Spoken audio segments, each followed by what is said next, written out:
Nah, selanjutnya saya akan menjelaskan bahwa fungsi monoton dan fungsi kontinu juga pasti terintegralkan Riemann. Namun saya membutuhkan teorema ini untuk membuktikan teorema yang selanjutnya. Nah, sebenarnya ini teorema ini sebenarnya pernah kita bahas, tapi di dalam pembuktian mungkin silahkan dilihat lagi di contoh-contoh pembuktian. Sebenarnya pernah saya pakai menggunakan ini, suatu dia membuktikan terintegralkan Riemann tapi menggunakan suatu partisi. Jadi bukan langsung sembarang partisi. Nah, mengapa demikian? Mungkin kalian masih ingat bahwa saya menuliskan seperti ini. Kalau saya punya L, F, P gitu ya, dia selalu kurang dari, ini untuk sembarang partisi, kurang dari LF. Jumlah Riemann bawah dari fungsinya dia selalu kurang dari UF. Jumlah Riemann atas dari fungsinya dia selalu kurang dari UFP.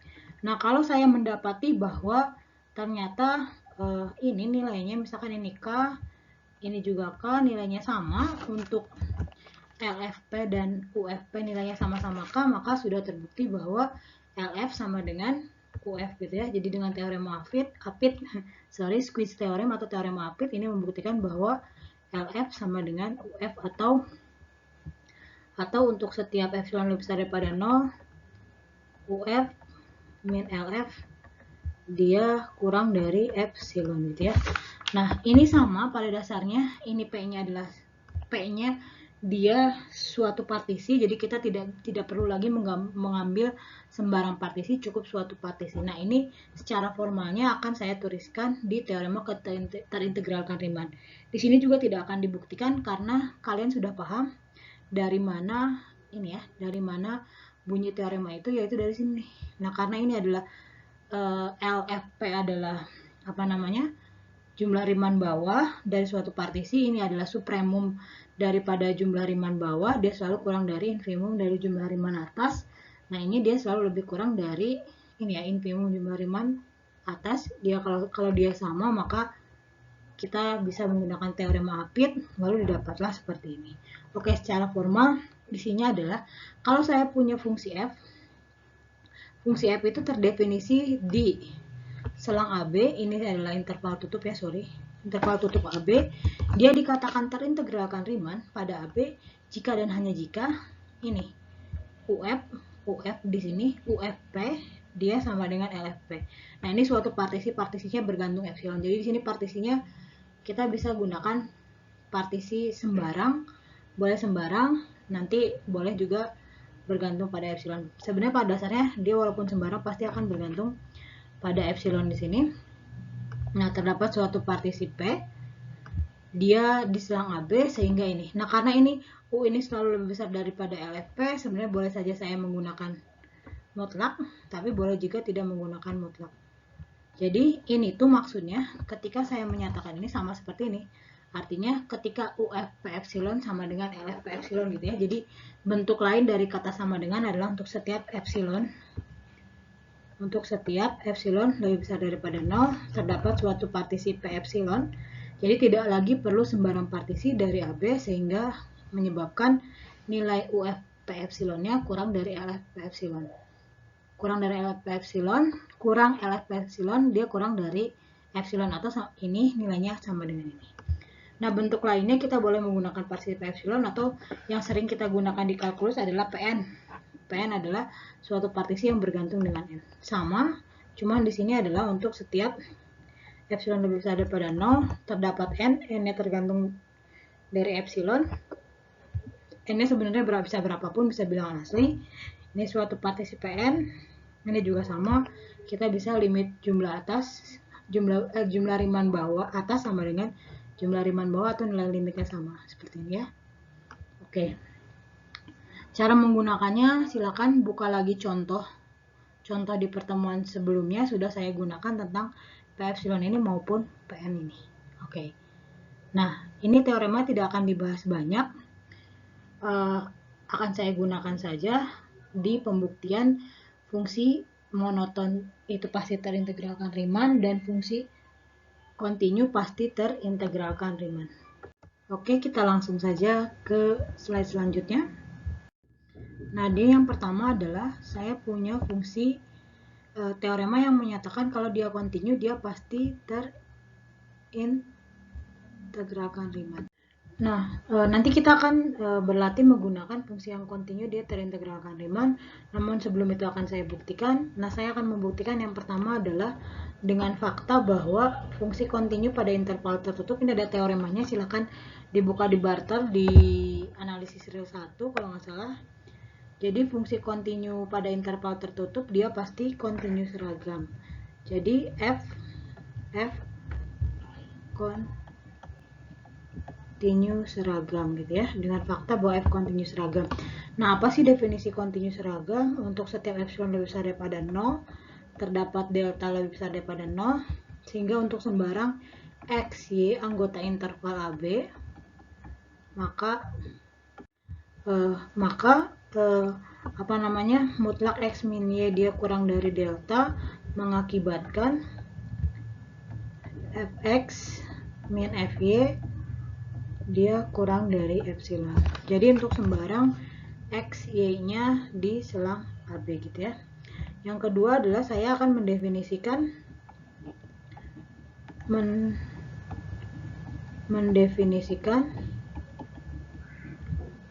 ini ya, partisi Pn. Nah, tadi kan saya kan cuma cukup menggunakan suatu partisi ya. Nah, seperti biasa kalau misalkan partisi yang akan saya gunakan itu selangnya adalah dengan selang ini, dia adalah partisi xi min 1, xi, dia didefinisikan dari i sama dengan 1 sampai n gitu ya. Nah, dengan xi nya dia panjang intervalnya adalah 1 per n, karena dia mulai dari a, berarti ini kan a ditambah b min a per n kali i, b min a kali i per n gitu ya,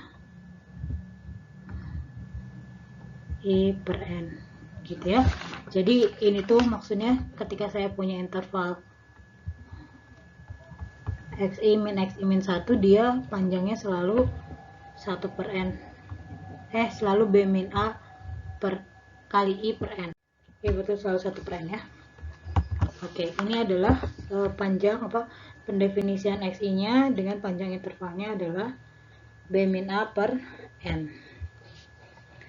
Nah, sekarang di mana kita menggunakan fungsi kontinu ini, karena dia fungsi kontinu maka dia kontinu seragam, itu ada teoremanya jika dia kontinu di interval tertutup.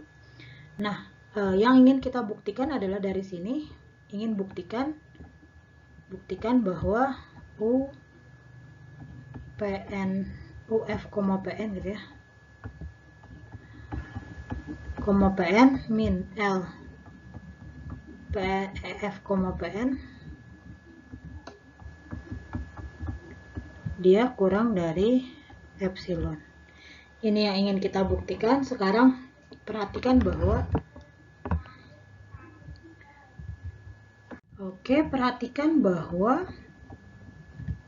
UFPN min LFPN dia sama dengan sigma MI ini berarti supremum ya, XI min 1, I nya dari 1 sampai N, dikurangi berarti sigma ini infimum XI min 1, berarti ini I dari 1 sampai N. Nah, ini berarti jadi sigma I sama dengan 1N, berarti MI min MI kali XI min 1. Oke, selanjutnya. Nah, dimana kita bisa menggunakan si kekontinuan seragam di sini. Nah, oke, ini saya tuliskan rapihnya yang tadi saya jelaskan di slide sebelumnya. Ini saya tuliskan rapihnya, ya kan? Perhatikan bahwa berdasarkan teorema di Unreal 1, F itu berarti kontinu seragam. Didefinisikan seperti ini. Lalu kita definisikan partisi PN seperti ini. Lalu kita dapatkan UF PN min LF PN dapat seperti ini. Nah, perhatikan bahwa si MI ini Nah, perhatikan bahwa MI ini kan dia adalah karena MI dia sama dengan supremum Fx di selang untuk X-nya anggota Xi-1, Xi gitu ya. Nah, MI adalah infimum dari Fx untuk X-nya anggota Xi-1, Xi gitu ya.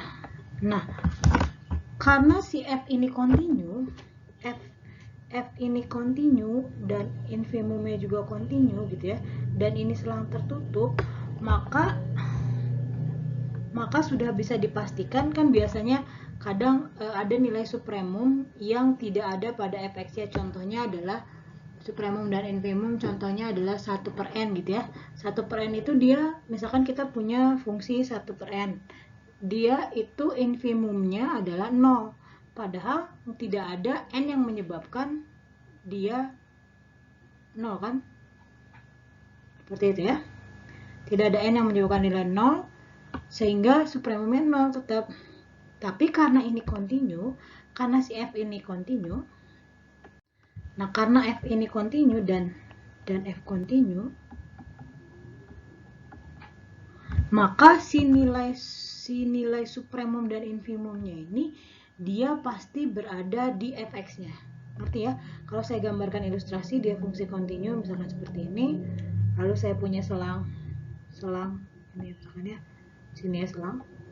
Nah, saya bisa tahu titik supremumnya di sini, misalkan infimumnya di sini gitu ya. Jadi sudah pasti dia ada pada selangnya gitu ya. Berbeda dengan misalkan 1/n, dia titik, atau misalkan 1/x lah ya, 1/x dia di nolnya tidak sampai ke 0 gitu ya. Oke. Nah, karena si F ini kontinu dan F ini kontinu, jadi berarti jadi ada si X di sini, maka terdapat X-nya misalkan saya tuliskan suatu titik UI anggota Xi-1, sehingga si MI itu dia sama dengan FUI. Jadi ada fungsi, ada titik yang menyebabkan fungsi ini supremum, dan terdapat V anggota Xi-1 sehingga dia infimumnya adalah VI gitu ya. Nah gitu. Jadi si supremum dan infimumnya pasti ada di fungsinya. Jadi tidak ada di luar fungsi. Ada di fungsinya dan pada interval tertentu, sehingga si U FPN min L FPN dia sama dengan apa? Sama dengan FUI min F ini kali Xi min 1 untuk I-nya dari 1 sampai N. Nah, karena dia kontinus ragam, dan karena UI dan VI ini berada di selang AB gitu ya, ini kan untuk setiap XY, ini saya nggak tulis, untuk setiap XY anggota AB gitu ya. Oke, nah ini dia kan berarti kita ganti MI di sini, MI besar dan MI kecil di sini dengan FUI dan FPI. Di sini karena ini UI dan FPI ini dia anggota interval AB, maka FUI min FPI dia jadi kurang dari epsilon juga kan. Jadi, nah ini karena Xi min 1, dia seperti yang saya bilang kalau dia panjang intervalnya adalah BA kali I per N. Nah, karena ini adalah sebanyak N, dia jadi BA per N. Jadi ini dia kurang dari epsilon dikali BA per N. Nah, ini N epsilon, ini N epsilon. Kenapa N epsilon? Karena ini FUI min FPI dia kurang dari epsilon. Ini kurang dari BAI per N. Nah, ini ada sebanyak N, jadi N epsilon. Ini BA per N. Nah, agar jadi ini epsilon, maka di sini epsilonnya harus dibuat B min A gitu ya. Berarti di sini untuk fx min fy dia epsilon per B min A. Saya ganti yang di sininya. Oke, ini kenapa n epsilon saya jelaskan lagi, karena di sini adalah FUI min FPI dia kurang dari epsilon dan ada sebanyak n, I-nya ada sebanyak n, maka dia n epsilon. Nah, ininya dia karena dia panjang intervalnya adalah BAI kali n dan ini ada sebanyak n, maka dia jadi BA per n gitu ya. Nah, ini n-nya saling menghilangkan, B min A saling menghilangkan, dia kurang dari epsilon. Nah, karena ini sudah terbukti dia U FPN LFPN kurang dari epsilon berdasarkan teorema keterintegralan interval yang kita jelaskan sebelum ini, maka F dia terintegralkan Riemann di selang AB. Nah, oke, sekilas pembuktiannya seperti ini. Dia fungsi kontinu pasti terintegralkan Riemann dengan menggunakan teorema keterintegralan Riemann dan dengan fakta bahwa fungsi kontinu di interval tertutup pasti dia kontinu seragam. Lalu selanjutnya adalah kita ke contoh fungsi yang kontinu. Nah, di sini kalau misalkan kita diminta membuktikan fx sama dengan x dia terintegralkan Riemann pada selang min pi, pi gitu ya. Kita tinggal tunjukkan, ini saya tidak akan tuliskan buktinya, tapi saya akan kasih hint-nya. Yang pertama adalah kalian ingat-ingat lagi di mata kuliah analisis real 1 bagaimana membuktikan suatu fungsi kontinu. Berarti yang pertama yang kita harus lakukan adalah buktikan fx sama dengan sin x kontinu di selang ini berarti min pi, pi gitu ya. Oke, ini integral tutup, interval tutup. Nah, yang kedua adalah nanti kalian sudah membuktikan ini, tinggal tambahkan kalimatnya. Berarti karena sin x kontinu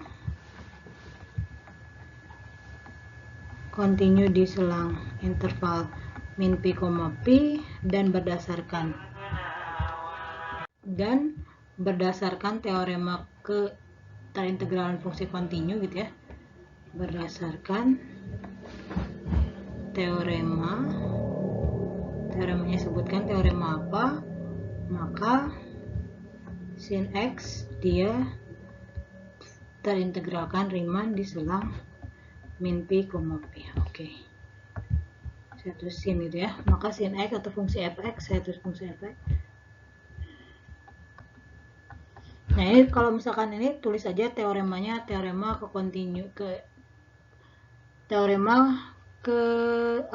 kekontinuan, teorema keterintegralan fungsi kontinu. Integralan fungsi kontinu gitu. Oke. Ini sebutkan berdasarkan teorema keterintegralan fungsi kontinu, maka fx. Berarti tugas kalian adalah tinggal membuktikan fungsi sin x kontinu. Gampang kan? Apa definisi fungsi kontinu?